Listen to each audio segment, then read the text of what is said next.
that erectile dysfunction is a very common disorder and the incidence and prevalence is high worldwide. This condition remains disturbing for men and their partners who endure suffering as a result of the problem. This video will give a brief explanation on erectile dysfunction, its causes, risk factors, complications, and lifestyle measures to help tackle it. So, are you ready? Hey guys, I'm Bukola, an advanced clinical nurse practitioner with a master's degree in advanced clinical nurse practice. I am the founder of www.wellnesswithbukola.com, a platform created to promote good health, improve quality of life, rumble on interesting lifestyle topics, and travel documentaries. And you're in the right place if you want to learn more about your health, well-being, lifestyle advices, and travel destinations. Please subscribe to my YouTube channel, Wellness with Bukola. Follow on Instagram, TikTok, Twitter, Awareness with Bukola for more interesting topics. Now, let's talk about erectile dysfunction. What is erectile dysfunction? Erectile dysfunction is the persistent inability to attain and maintain an erection sufficient to permit satisfactory sexual performance. It can occur at any age, but it is more common in older men. It is a complicated disorder with several possible causes, which is split in 3 different categories. The first category is the organic cause. The second category is the psychogenic mental causes. And the third category is the drug-induced causes. Now, let's talk about the organic cause. The organic cause is split into 5 different categories. Number 1, we've got the vasculogenic. This is the most common cause, which is a disorder or dysfunction of the blood vessels. For instance, we've got the cardiovascular disease, we've got hypertension, and we've got diabetes mellitus. Number 2, we've got the neurogenic central cause. This is a disorder of the nervous system. For instance, we've got the Parkinson's disease and we've got stroke.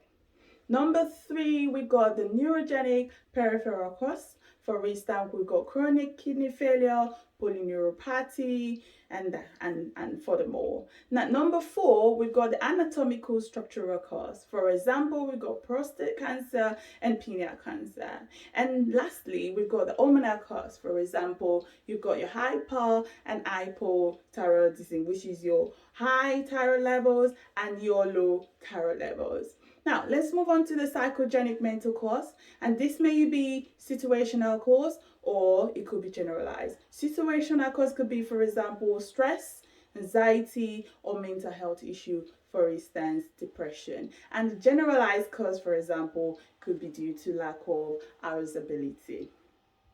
Now, drugs that can cause erectile dysfunction include your antihypertensive, which is your blood pressure medication. For instance, you got the beta blockers like bisoprolol or verapamil. We also have other drugs like the antipsychotics.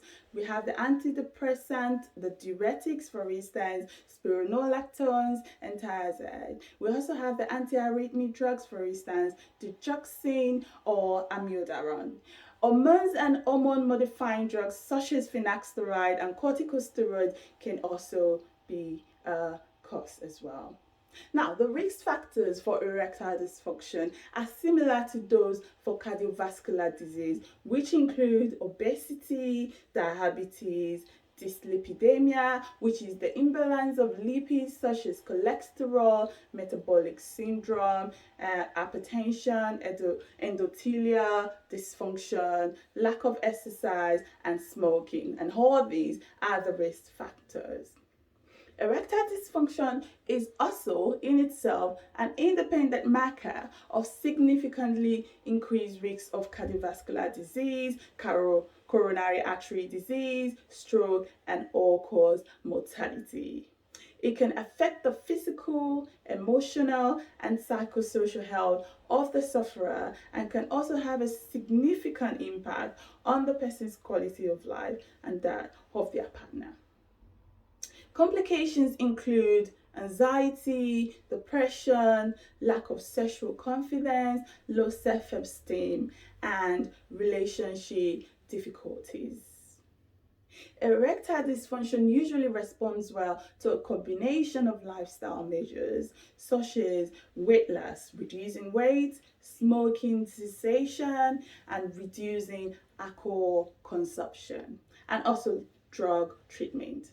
Now, if you cycle more than 3 hours per week, try a trial period without cycling to see if this improves your erectile function, or try using a properly fitted bicycle seat and riding with the seat in a suitable position, as it may help prevent impairment of erectile function.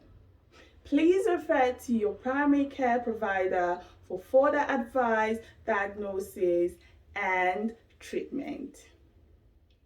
For the full comprehensive article on this topic, go to my website at www.wellnesswithbukola.com. Email for business inquiries info@wellnesswithbukola.com. Now, more interesting male health, female health, and lifestyle topics will be discussed in more videos coming up. So, do not forget to put in the comment below what our topic you want to learn more about. I would love to know, and I look forward to seeing you in the comment section. Bye for now.